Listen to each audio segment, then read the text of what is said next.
Just give another minute for some people to join and then we'll go ahead and get started.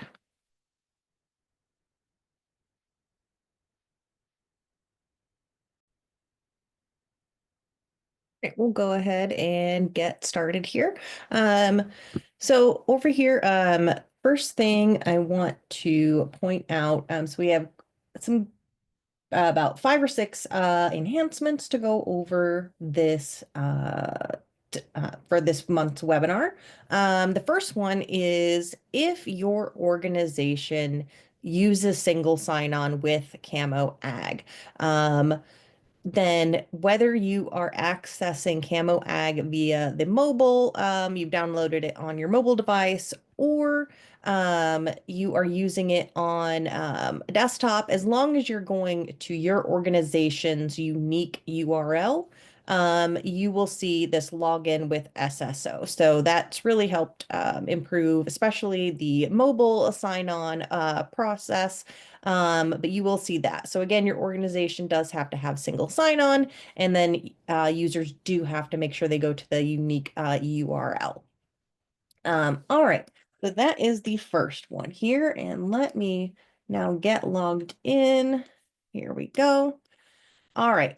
So the next thing I want to point out, we continue to make enhancements to the global search. So the first one is that you can now, basically when you are searching for, especially like a parcel ID, or an address, or something like that, you can now include the word county. So previously we suggested excluding the word county, simply because there were just too many kind of options for it to find a county, and with parcel ID especially, it was often unsure if should it match to an address within that county, or should it be matching to the parcel ID. But now you can include that word county. So if I were to just click on one of my previous searches here, we'll see on the location, it has taken us to Keokuk County, Iowa. And then down here, I have my parcel that I would expect to see. And then just another tip when you are making a search, especially with an address, as you start to type in the address, you'll see the suggestions come up down here. The best thing to do when you're typing in an address is, once you find the correct address in the suggestion down here, is to click on that, and that will pull up that suggested location map here, and then any obviously owners or parcels associated with that address. So what we'll do is I'm going to go back to this parcel here to show off our next enhancement here. So when I click through to my parcel, we've made an update around creating properties in the platform. So previously, when you were creating a farm, it had to be made up of at least one field. It did not require that you add a parcel as well.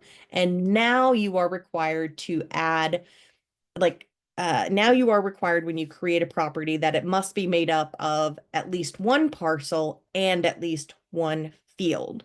And the reason for this is, so much of the data around a property ties back to the parcel. So your gross acres, aerial maps, that kind of thing comes, and then a lot of the data in the reporting comes back to the parcel level. So without that parcel tying information to a farm, you're not getting all the data that you should. Now I can still just add the parcel only. So if I wanted to then create my fields from the CLUs or hand draw those, I could, but I would need to do that before actually creating my farm. So then I would just click create CLU. In this case, I've got some pretty good ones, and now I can add that farm to my account. So any questions about that? Go ahead. I think here. You're muted if you wanted to ask. Oh, go ahead. What is this CEU? I can't quite hear you. Can you speak up a little bit? What is that exactly? Was it called CEU? I couldn't see it now anymore. CLUs. CLU. What is that exactly? I don't know what that is exactly. Yeah, so common land units, they were mapped out by the FSA, basically mapping out what the productive acres on a farm are. And the Okay. last time they were made publicly available was 2008. They're widely used here in the Midwest. I'm not sure where you're specifically located.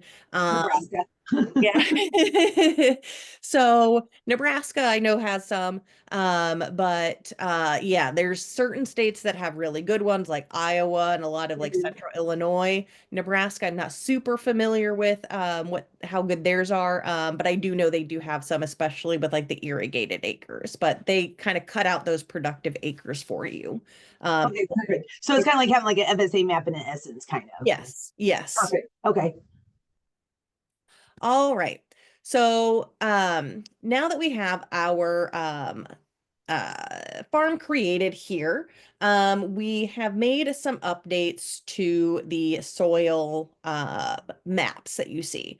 So I'm going to click down here on my soil tab here, and we've added in this total here. So these acres, um, we now add that up for you. So we were getting a lot of people coming in, hey, I added up these acres, and we're like, well, why don't we just do that for you? As well as averaging out that soil rating. We also just updated the wording. So as we know, Illinois uses productivity index. Iowa uses CSR2. Everybody, a lot of states use a different rating. So instead of just saying, hey, this is productivity index, we genericized the wording to just say soil rating. So wherever you are, that is just, that is like the soil rating that's used there. And it's not, just saying productivity index. So one thing to note is this is going to be based off of the boundaries of your field. So in this case, I have my so like basically like the gross acres of the field. So in this case, my production acres equal my gross acres. So that's what I'm going to see down, whoops, not there. There we go, soil. Right there. But let's say I just quickly say, actually, this is 20 production acres. So that updates over here to 20 production acres. But down here, it remains that 23.15 because again, that number is going to be based off of the boundaries of your field. So if I don't designate exactly where those production acres are, it doesn't know where they should go. So just keep in mind that this, in order for this number down here to be the same as this number up here, the boundaries of any field with productive acres, your production and your gross acres of that field should equal one another. Okay? Does that make sense to everybody? Mhm. Okay. All right. Let's see. Next thing is on our map here, our farm sales. So these can now be filtered by let me move that. Filtered by acre type. So for any organizations that are sending us sales that we are ingesting, as long as you are, your organization is sending us those properties with different acre types, such as productive, dryland, irrigated, anything like that. You can filter those farm sales by that. For land sales bulletin data, um, right now, Nebraska is actually the only state that when they send sales to, like when they post sales, break those down by acre type. So you would just click this advanced acre types, and then you could say, hey, minimum and maximum production. by pasture acres, wetland, woodland, CRP, and so on.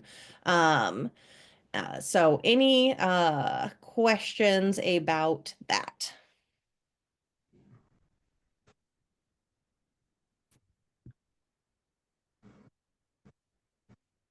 Okay.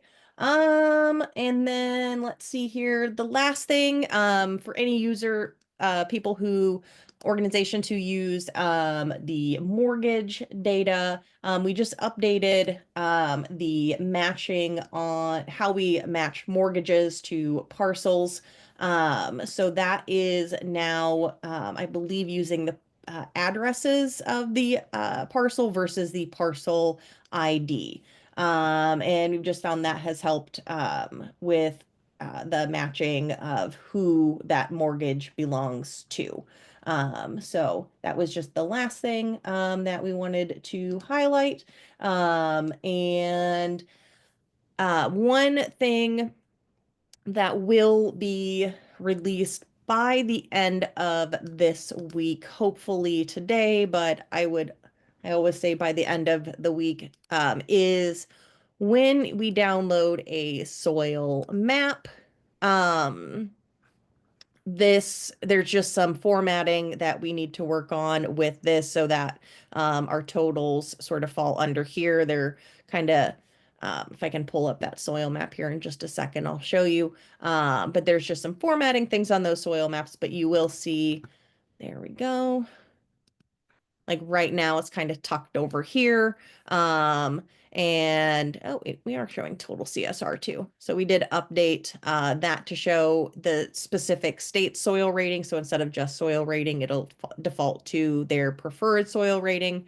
And then this total should get shifted over here under your acres. And then that, again, we just got to remember that should match what your the border of your field is, the gross acres of your field, and not just what's been marked as necessarily as productive. All right, well, that was everything for May. And if there could be some more releases in the next few days. So next week, let's see, on probably Monday or Tuesday, we'll send out the release notes. So that could include some new enhancements that might come out in the next few days. But yeah, I appreciate everybody joining. And if there's any questions, go ahead and ask them. Otherwise, we'll just wrap up. Quick question. Yeah. So it's Katie again from Nebraska. I have a question. Every time I go to like if I go to manage and I go to farms, I have all of our companies ones instead of just Mhm. mine. How do I narrow that down to just mine? Yeah, so that would just be an update to your permissioning. So I can take a look at that and update that permission so that you would probably just see yours. Yeah, because I'm like it's more I'm like because it's like I don't remember sometimes what I named them or you know what I mean, and I'm Yeah. like where did mine at? And I'm like I'm going through pages and pages trying to find mine, and I'm just like this is frustrating. Yep, no problem. I'll take a look at that and we can get that updated. Do you need my name or anything Yeah, oh, from I've the got it. company? Yeah, Okay, okay, I figured you probably did. yep, Okay, hon. no problem. Thank you. All right, All everybody, right. great day. Bye bye. Bye.